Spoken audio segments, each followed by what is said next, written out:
Repudiation. Nigrodha Jataka. It was while staying at Welluwana that the Buddha told this story about Devadatta. One day, some bhikkhus mentioned to Devadatta that the Buddha had been very helpful to him. They reminded Devadatta that the Buddha had ordained him, taught him Dhamma, and instructed him in meditation. Offended by their remarks, Devadatta held up a blade of grass and said, "I can see no good that the ascetic Gotama has ever done me, not even this much." Later, in the Hall of Truth, the bhikkhus were talking about this. When the Buddha heard what they were discussing, he said, "Bhikkhus, this is not the first time that Devadatta has been treacherous and ungrateful to friends." Then he told this story of the past. Long, long ago, when a great monarch named Magadha was reigning in Rajagaha, a wealthy merchant had arranged for his son to wed the daughter of a trader from the countryside. After the couple had been married for some time, the man's family began abusing the wife because she hadn't produced an heir. They were always gossiping about her, and even within her hearing they said things like, "With a barren wife in our son's household, how can the family prosper?" And "Without a son, how can the family line continue?" Distressed by all the talk, the wife had an idea. She questioned a dear old nurse she was sure she could trust about the signs and indications of pregnancy. Following the nurse's description, and with her complicity, the wife concealed her menses, affected all sorts of cravings, beat her hands and feet so they appeared swollen, wrapped her belly with bandages, blackened her nipples, and permitted only her old nurse to be present at her toilet. In this way, she pretended to be pregnant and deceived everyone. Her husband was naturally delighted at the prospect of an heir and showered her with lavish attention. His family also began treating her with respect.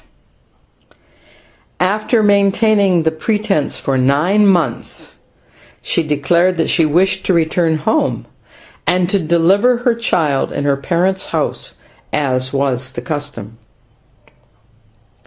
With a large number of attendants, she mounted a carriage and left Rajagaha. Traveling in front of her entourage was a caravan. Each day, at about breakfast time, she reached the spot where the caravan had spent the night. One night, a poor woman in the caravan gave birth under a great banyan tree. Realizing that she would not survive if she left the caravan, and that the baby would not survive the rigors of travel with the caravan, she covered her newborn son with a cloth and left him at the foot of the tree. She trusted that someone would find him. The deva of that tree watched over the baby and tenderly cared for him, because this was no ordinary child, but was in fact the Bodhisattva. When the wife's entourage arrived at the place the next morning, the wife went with her nurse to the shelter of the banyan tree for her toilet. She immediately saw the newly born baby, the color of gold, lying there. Realizing that this was the answer to her prayer, she called out to the nurse that their object was accomplished.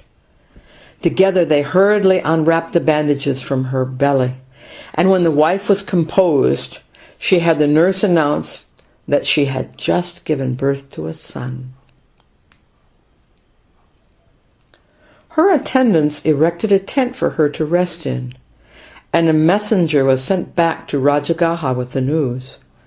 Her husband's parents replied that since the baby had been born, there was no need for her to continue on to her father's house. The entourage turned around and returned by the same route to Rajagaha. The family welcomed the baby, and because he had been born under a banyan tree, they named him Nigrodha. On the same day that Nigrodha had been born, the daughter-in-law of another merchant in Rajagaha gave birth to a son under the branches of a tree, so he was named Saka. And the wife of a tailor working for that family gave birth to a son in the shop, surrounded by remnants and bits of cloth, so he was named Potika. Hearing of the birth of these other two boys, the great merchant sent for them and insisted that the three boys grow up together. When they were old enough, all three were sent to Takasila for their education. The sons of the merchants each had 1,000 coins to give their teacher for a fee, but Nigrodha himself tutored Potika. When their studies were finished, the boys took leave of their teacher and wandered here and there to see something of the world and to learn the customs of other folk. Eventually they reached the gate of Varanasi during a festival. 7 days before, the king had died without a successor, and a proclamation, accompanied by the beating of a drum, was being made throughout the city that on the next day a chariot carrying the 5 symbols of royalty would be driven around to find the new king. The 3 friends lay down to sleep under a tree outside the city. At dawn, Potika awoke and overheard some roosters talking in the branches. The rooster at the very top had let fall a dropping on the back of one below. "What just fell on me?" asked the dirty rooster. "Don't lose your temper. I didn't mean to do it." "Oh, so you think my body is a good place for your droppings?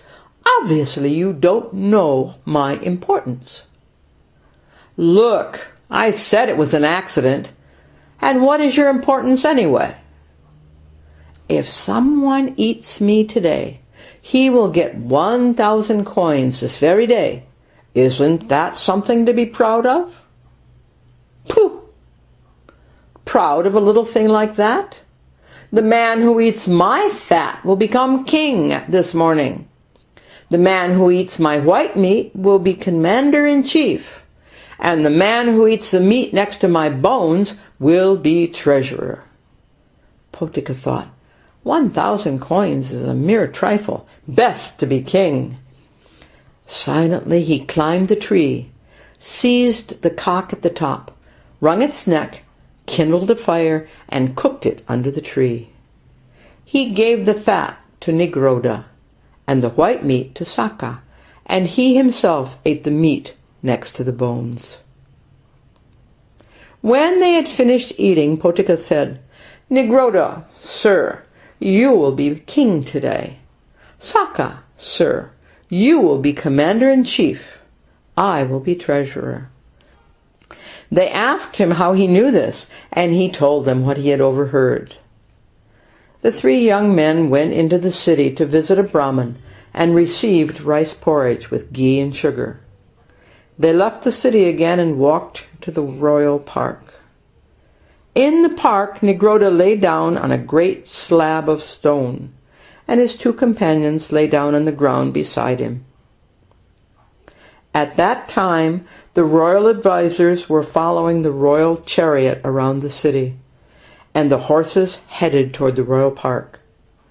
"Someone of great merit must be there," thought the chief advisor. As he entered the park, he saw Nigrodha lying on the stone slab. Lifting the cloth covering Nigrodha's feet, the advisor saw the auspicious marks and realized that they predicted a splendid future. "Why, this young man is destined to be not only the king of Kasi, but the ruler of the entire Jambudvipa," he exclaimed. He ordered the musicians to begin beating the gongs and clanging the cymbals to announce to everyone that the king had been found. The noise awakened Nigrodha, and he removed the cloth from his face. Seeing the huge crowd assembled around him, he turned and lay still for a moment before sitting erect with his legs crossed. The royal chaplain fell to one knee and declared, "Sire, the kingdom is yours." "So be it," replied Nigrodha deliberately. The advisers led him to the chariot, seated him on a heap of precious jewels, presented him with the royal paraphernalia, and formally sprinkled him with water.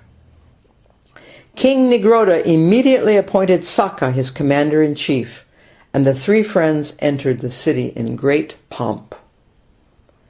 King Nigrodha ruled righteously, and his subjects loved him. One day King Nigrodha remembered his parents and decided to call them to Varanasi. He summoned Saka and asked him to take a large retinue to Rajagaha and to bring them back. "That is not my business," Saka replied curtly. King Nigrodha asked Potika to go, and he readily agreed. When Potika arrived in Rajagaha, however, Nigrodha's parents told him that they were comfortable and wealthy enough in Rajagaha, and they declined to leave. Potika visited Saka's parents and asked them to move to Varanasi, but they also refused. Finally, he went to see his own parents and asked them, but they replied, "Son, we earn enough from tailoring here in Rajagaha. We have no need of Varanasi." Disappointed at having failed in his mission, Potika returned to Varanasi. Before reporting to the king, he thought it would be a good idea to take a rest and to refresh himself, so he stopped at Saka's house. "Tell the commander-in-chief that his comrade Potika is here," he said to the doorkeeper.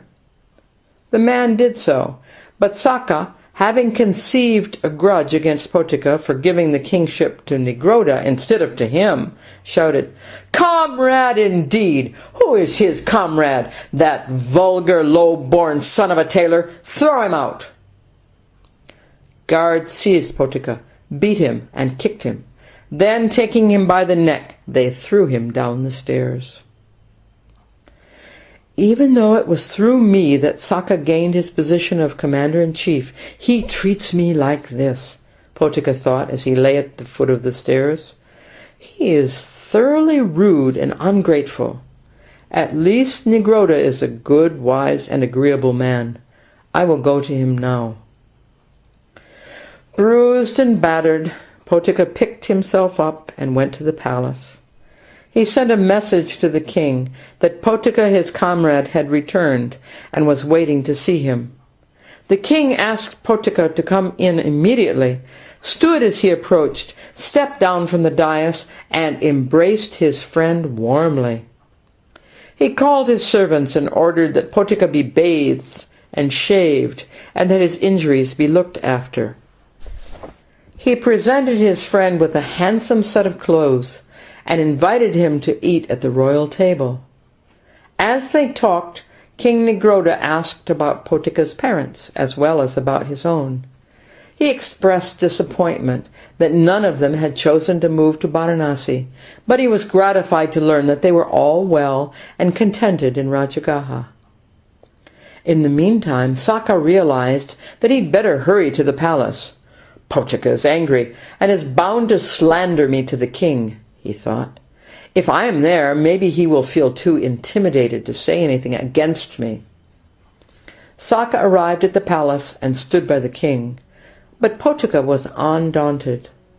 "Sire," he said, "when I first got back to Varanasi, I went to Saka's house, hoping to rest there before coming to you. Saka refused to see me. He called me a low-born son of a tailor, and did not even recognize me as his comrade. He went so far as to set his men on me. They beat me and threw me down the stairs. Can you believe it? We've been together since we were babies." "I have never heard of such ingratitude as Saka has shown," cried the king in outrage. "The three of us have always lived together. We've been comrades all our lives, and our shares of this kingdom are entirely from you. A good deed done to a virtuous man returns double, but a good deed done to an evil man is wasted indeed. King Nigrodha turned to Saka, who had stood silent during this exchange. "Well, Saka," he asked, "do you recognize Potika as your comrade?" Saka would not answer, and the king shouted, "Seize this worthless traitor who refuses to recognize our friend. Get him out of my sight and kill him." "No, your majesty," Potika cried. "Show mercy. Life once taken cannot be brought back. Forgive the fool and let him live. I wish him no harm." Moved by Potika's plea, the king forgave Saka. Then he offered the post of commander-in-chief to Potika, who refused it, but accepted the position of treasurer. Potika prospered in his new post, and was blessed with a large family. He was often heard to exclaim that even death with King Nigrodha would be better than living with Saka. Having concluded his story, the Buddha identified the birth. At that time, Devadatta was Saka, Ananda was Potika, and I was Nigrodha.